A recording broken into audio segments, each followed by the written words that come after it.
Hello and welcome back. This is Damon. Crazy Logics 007 on YouTube, Crazy Logics most else places. So we're back on this Rockford, and I have cleaned out the holes. I have pre-bent all the legs to make sure they're right, and then I'll show you we're going to tin the backs of these a little bit, and then make sure we get the right ones in the right slots. Put a little dab of flux on there.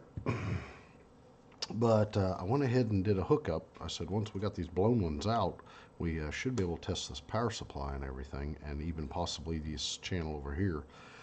So I'm going to power up. Now, I have, if I grab my, let's go, yeah, here we go. So there's my scope. My power supply's up here, and it comes down and hooks into this terminal strip, and as you can see it goes to a fuse holder, and you can see that in the corner, and that fuse holder allows me to put in really small fuses for when I'm first testing and stuff,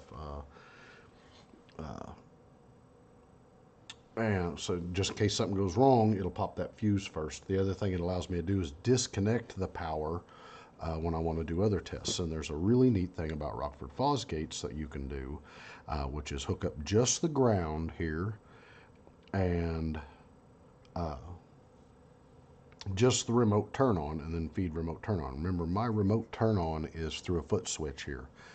And so if I bring up the scope on here, if I've got my foot switch and I bring some power up, right, so no power is going to come in on the B plus. This is still a dead wire because I don't have that fuse plugged in. But all I'm going to have is this and this, and we can look with the scope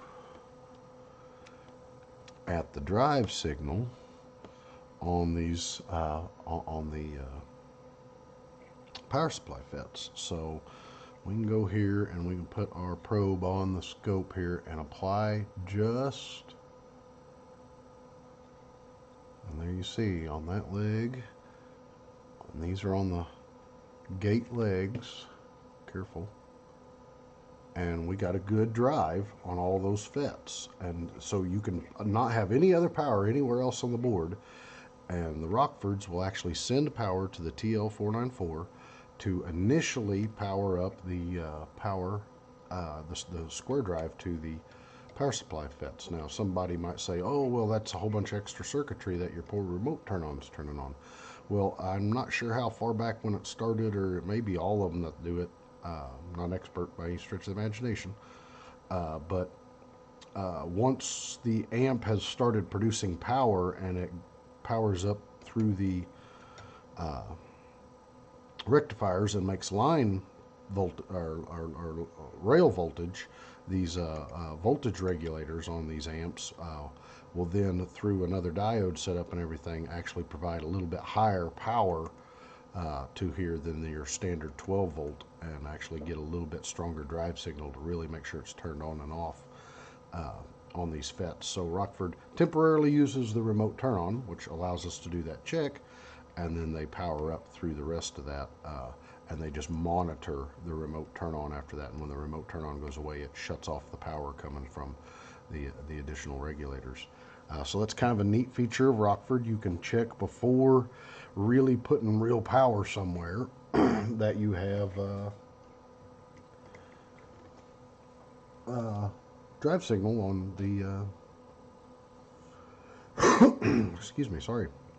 It's spring, and already the pollen is all over everything, and I'm having a little sniffle up here, and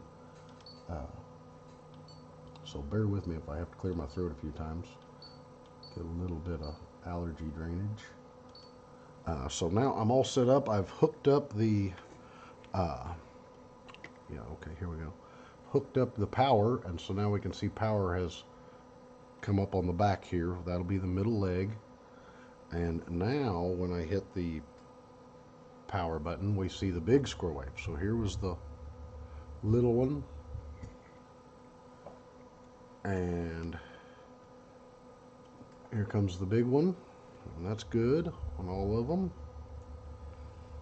Oh, sorry, wrong one. There we go. And now I'm going to play just the tiniest. Oh, it was already playing.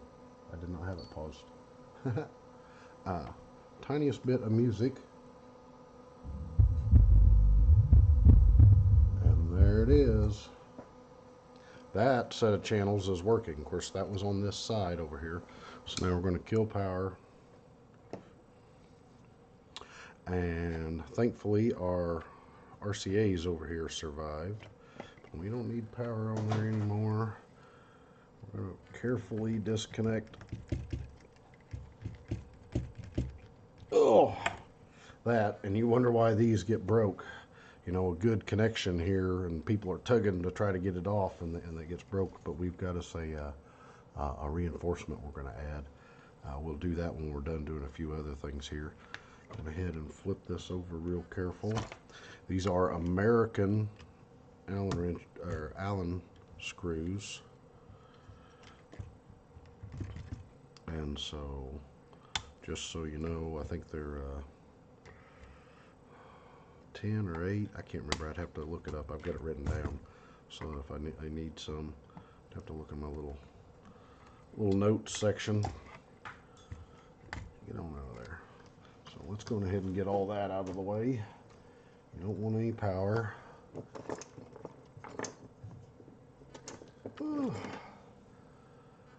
And I'm going to drain the rail caps over here and drain the rail caps over here. And you can always turn your meter on to voltage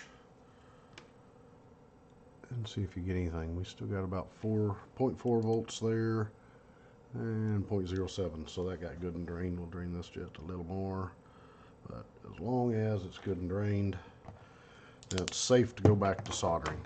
And you need to always do that, because some amplifiers very, very, very bad about getting their rail caps drained back down. They don't have the extra circuitry that a quality amplifier might have to going ahead and drain that down. So I did also take the time to take a peek at the RCAs, and I did see a broken leg in there. It does have a little piece broke off.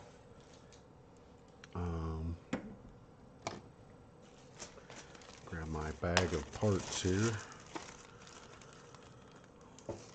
One of the little alignment pin legs that goes on this side here broke, and this other one was actually popped out of position, so I carefully popped that back in, and that helped it set a little bit.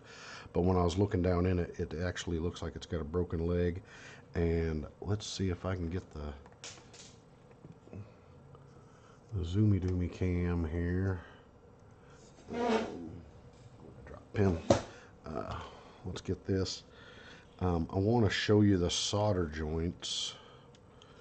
Let's see if I can get this to be cool. Yeah.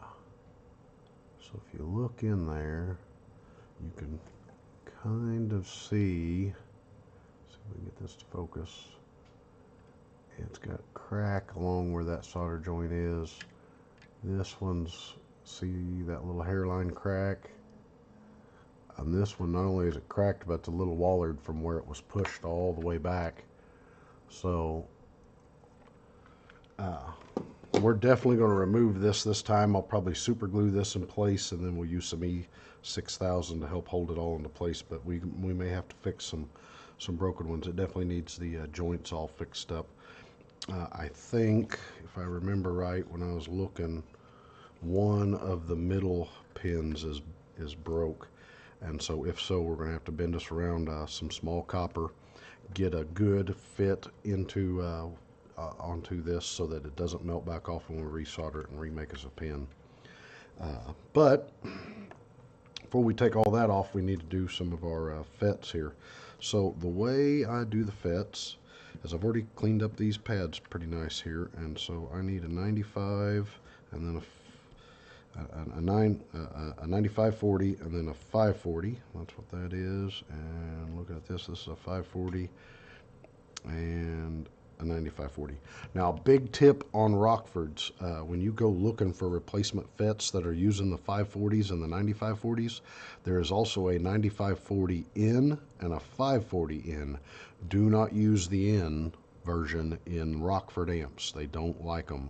There's a, I'm going to say something about the gate input or something is different. It's a 10 to 20, 10 volt, and these are 10 volt and the others are like 20 volt, and just enough to make it not happy.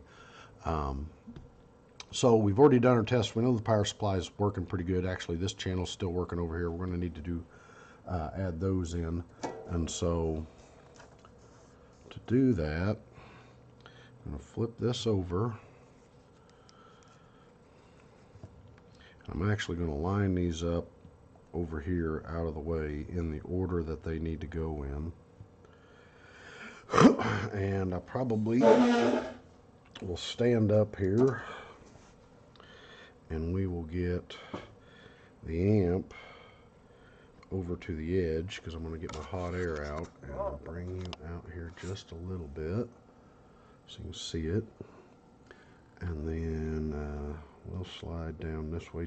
I really want to go that way for a minute.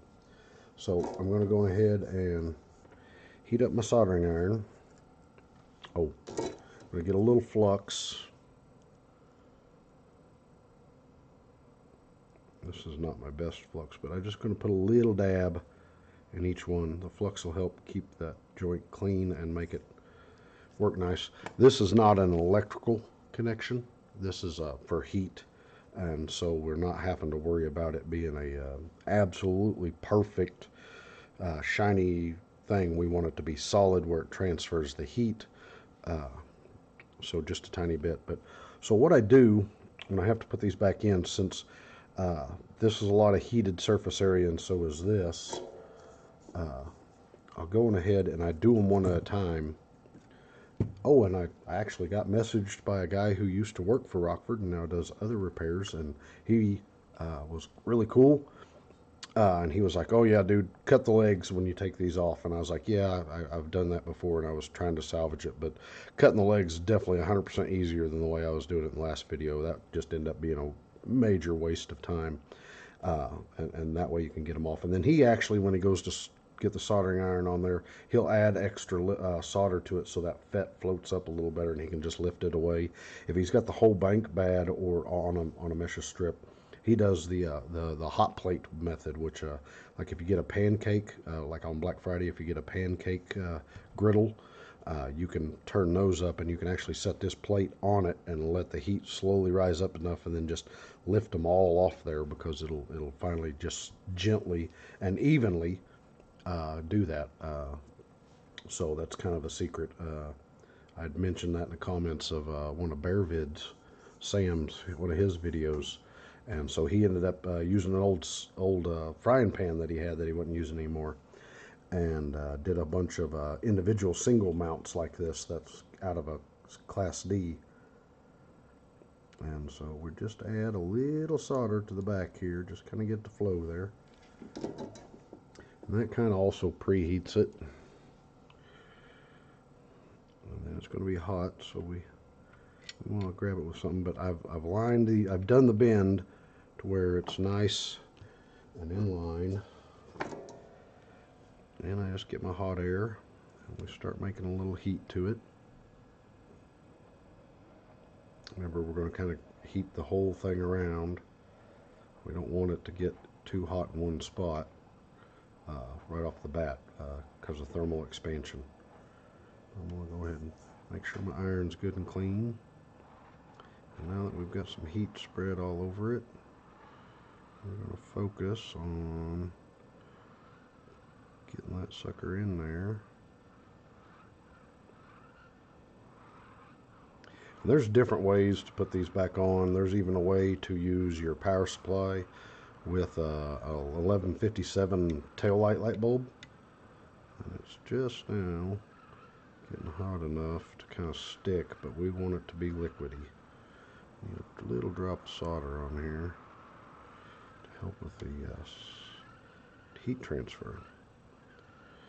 When you notice that it's floating around just like that. We're going to get it to float real good. We can take that right off there. And that should be good. And the reason why we want that floating, we want these legs floating, is because I want to mount this thing back in the heat sink. We may have to trim the legs a little, but mount in the heat sink to make sure that this is straight and level from when I solder it, so that there won't be any stress on these legs. And I need to verify this is a 540, and that should be next. Yep, 540. I can tell from the other side because they happen to be matching across on this amplifier. Exactly. Get you some solder on there.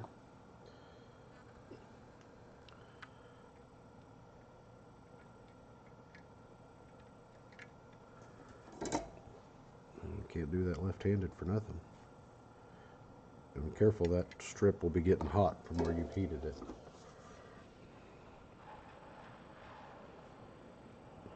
Going ahead and heat around here a little more.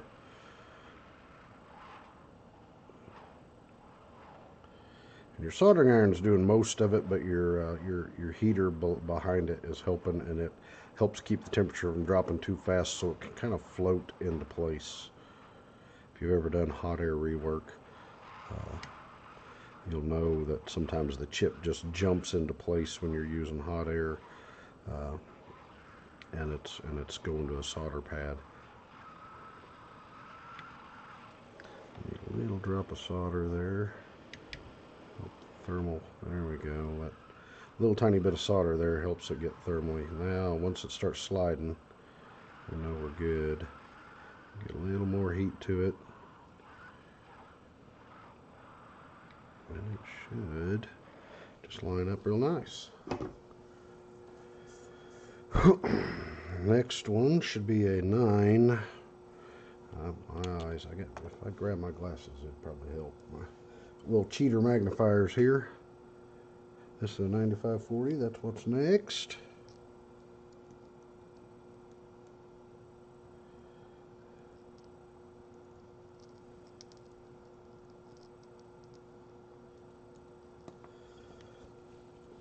So if you've ever sent your amp off for repair and you're watching these videos, kind of get an idea of what you're paying for. You know, the guy's got to know to not stress out the connections on the board on certain amplifiers. He's got to know how to test everything, stuff like that, and he's got to take the time to do all this. And so, you know, you're paying him, and he's got to make a living. That one got nice and done real quick.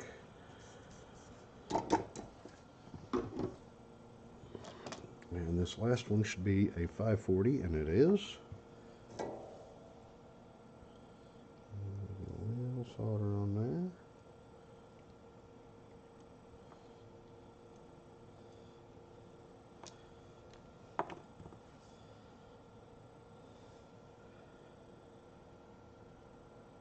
And that flux that I put on there, that just helps that solder that's set after I had it on there, helps keep it clean. Clean solder joints do real good. Super important tip, keep your soldering iron tips clean. That's how you quickly and efficiently can solder. Everybody I see in videos always has the dirtiest soldering iron tips, and it's just terrible. And anybody that's really a professional at it, knows what they're doing, knows that a clean soldering iron is critical for making a good, fast connection. So if you happen to be one of those people that's got, there we go. Once it's floating, we're good. And I want to make sure I ain't going to knock my hot air into the floor and get it back in the holster. And so all those are in. We're going to let that cool down. And I can shut off the big iron and turn on the little iron. we're going to attack that, and also we're going to put this reinforcement on here. And I'm also going to add, see how these capacitors, you know, they can flop? Most of the time, there's a dab of goo on it, and not everybody does it. Later on, you'll see it more as on newer amps, because amp manufacturers figured out that too many people were mounting their amplifiers to the subwoofer box and vibrating the heck out of them. And so one thing you can help to do is go ahead and put a little dab of this adhesive, which shoe goo works. Silicone is not good for this, really. I mean, it'll work, but there's that. And then we're just going to put a little dab here on the board and a little dab on the back of this. We don't need a ton, we just need to tack it in place. I'll slip this sucker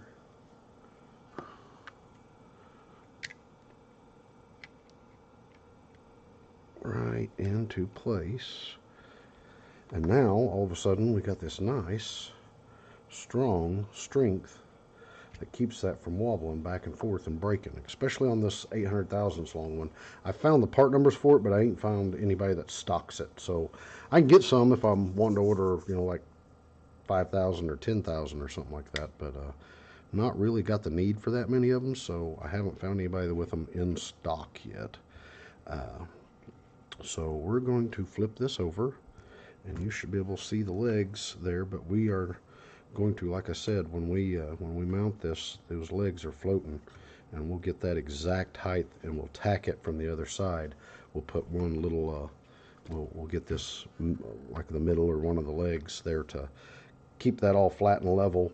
We can come back and solder it all up from the back side, make that real good.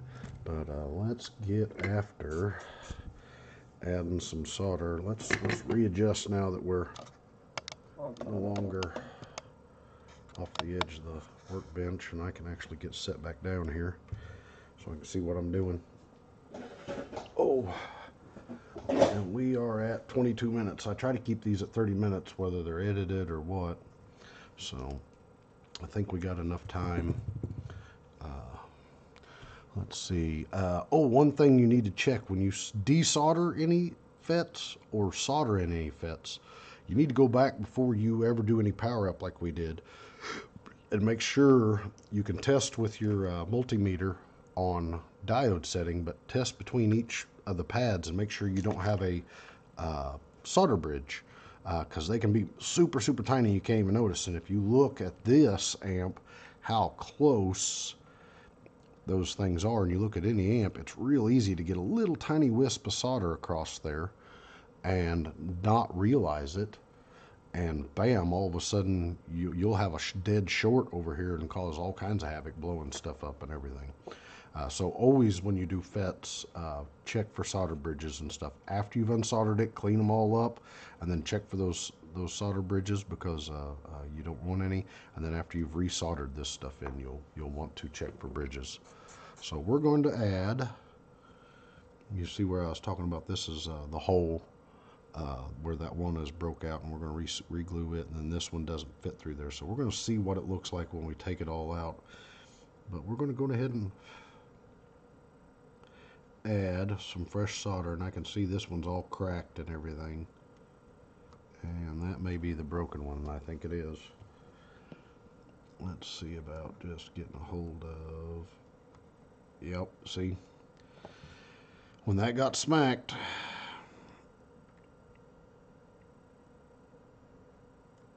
and we want to heat each one of these and push it, because if we find another broken one, we want to know which one to just go ahead and pull out.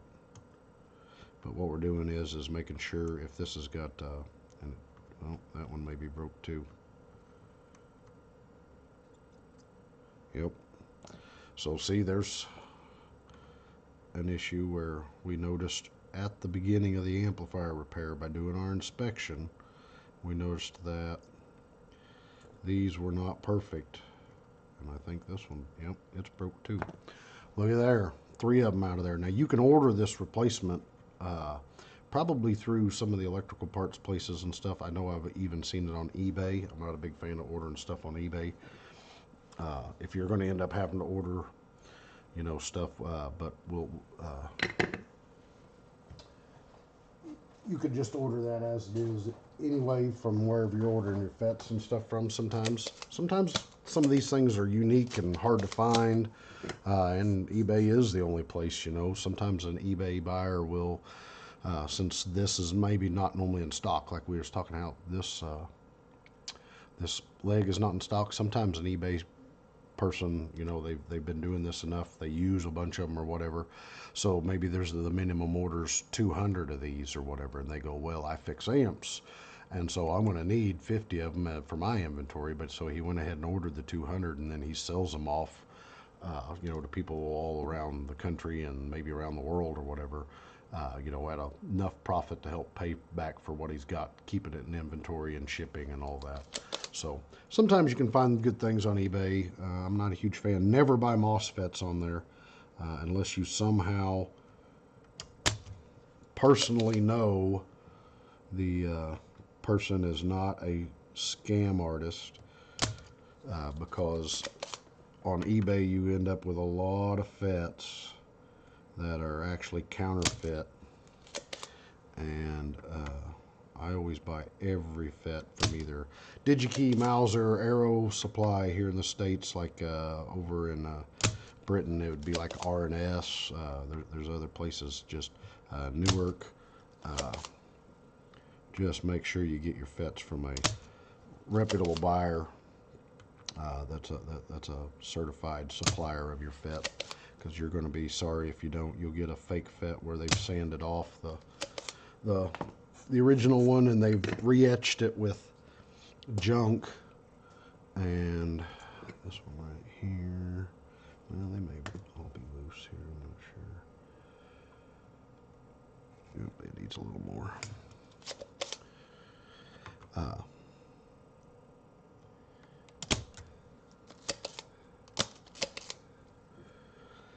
So I don't recommend any FETs or anything like that.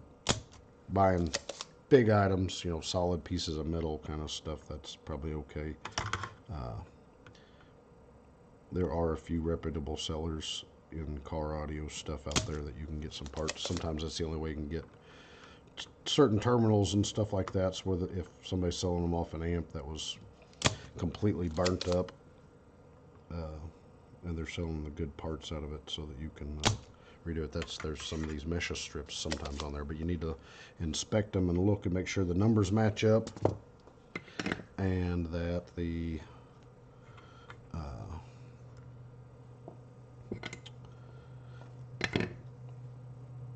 that match to the ones you need, and that the pads are not in trouble. So I'm going to go ahead, and to get these loose, you can kind of heat this up, grab it with your tweezers, and give it a wiggle while it's still in there. If you get too much solder still down in there, which that one is, you're going to have to get a little wick and suck up that extra solder.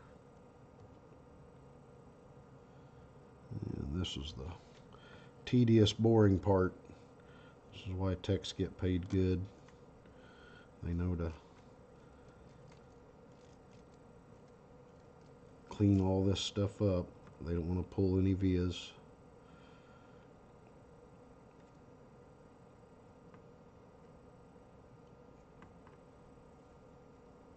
And some of them probably got secret ways of doing this even better than I do it. I just take my time.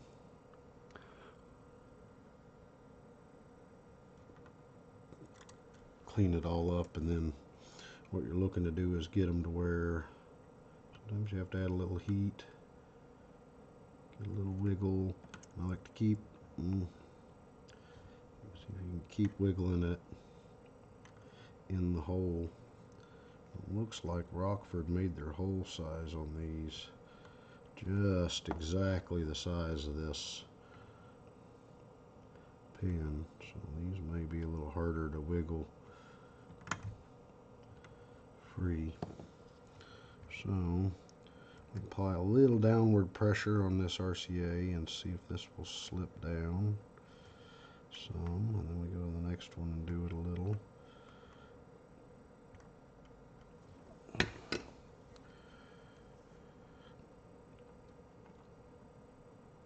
And we'll give this a little wiggle. Sometimes they play nice, sometimes they don't. So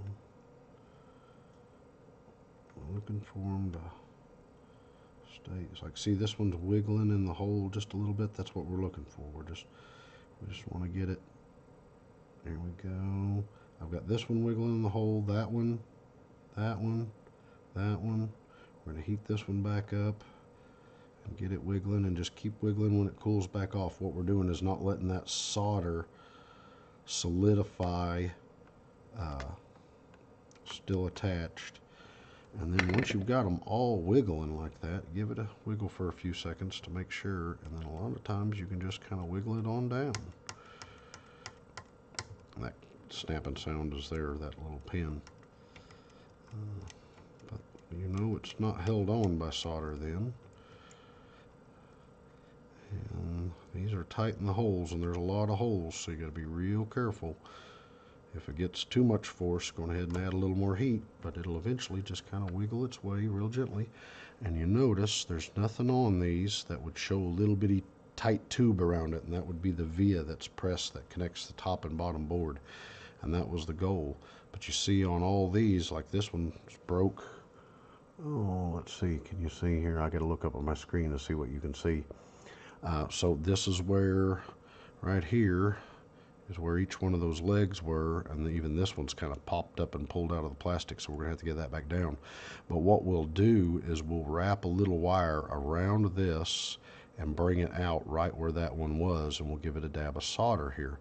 And the reason why we want to wrap that wire around there is because when we insert this back into the board and stuff and solder that leg, it could liquefy this solder real easy. And if you just place a little L shape on there, and you heat this part up and it liquefies that solder on there, this thing, that L can drop away from there. So what we're going to actually do is make a tight wrap with a tail, and I'll show you in the next video, because I'll get a couple of them done up to show you, and then we'll kind of wrap the last one once I fix this.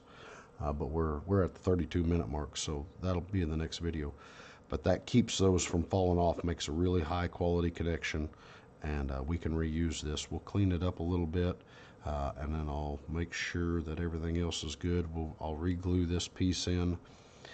This was probably not helping it lay flat. That was actually smashed up against the board, and it should have been down underneath here. But we'll get this thing fixed up, and we will, in the next video, we'll bolt this down in the heatsink. Hit each one of these fets here from the back side with a solder. I'll have done a couple of these, and I'll show you that last one, and I'll show you what I mean by wrapping that and making that out. And then we can put this back in. We can do the trim and final solder of this once it's bolted into the heatsink, and that should be good. And that will fix the RCAs, which we noticed we had a problem with. That will have all these fets fixed and secured in. We'll do it right now just so we don't forget. We'll take these bias pots and we'll make sure, yep, I already did it. They are turned all the way counterclockwise. And once we got those solder joints all back in the next video, I will show you how to take a measurement across these emitter resistors in voltage, so you could actually set these by turning it up. And this is very, very delicate setting. Warning you now, delicate, and I'll super warn you in the next video when we do it. But we'll set the bias on one of these via voltage, and then we'll go ahead and hook up power to it, and I'll show you how to use your meter on a little current setting if it's got current, and you can measure the current, but before the bias is turned up, when it's just at idle, not running any speakers or nothing like that, and turn it up via current. Now, when you set these, this thing needs to be in the heatsink, and these bias transistors need to be down on there correctly and stuff. So basically, setting the bias is the last thing you do. So what we'll actually do is you can play this side. You can run a signal through it with the bias turned all the way down. It just won't come on at the right volume level like it normally should. But we can go ahead and test this side. Got everything else fixed. We'll thermal paste it. We get it set down in the heat sink, and we've got all this in and all the thermals and stuff. The final thing you do is bias adjustment, and you get that set correctly. And then the amplifier is ready for real testing. So I am going to work on this piece and prep for the next video. And I hope you found this interesting. If so, interesting, useful, or helpful, or got you interested in some of this. Or if you just think I'm a funny guy, I'm a goofball, give me a like and leave some comments down in the comments. Ask questions. I'll try to answer them as best I know. I'm not a professional by any stretch of the imagination, but I'll also show you when right before we get done, I redo these bias transistors that are up here on the board. I give them a different bend to make sure these legs don't accidentally get here and touch the edge of this aluminum, and I put a little dab of thermal compound on here and get it kind of flex down in there hard. I kind of tweak it all with my tweezers there to get it down on there real good, and so we get good bias response and stuff, and then we'll make sure that these thermal probes for thermal protection are down in there good. But it's just and I've still got to recondition the switches and stuff with the deoxit, and so I will make a note of that, and we'll try to do that at the beginning of the thing, show you how I clean all that up and then clean around the board.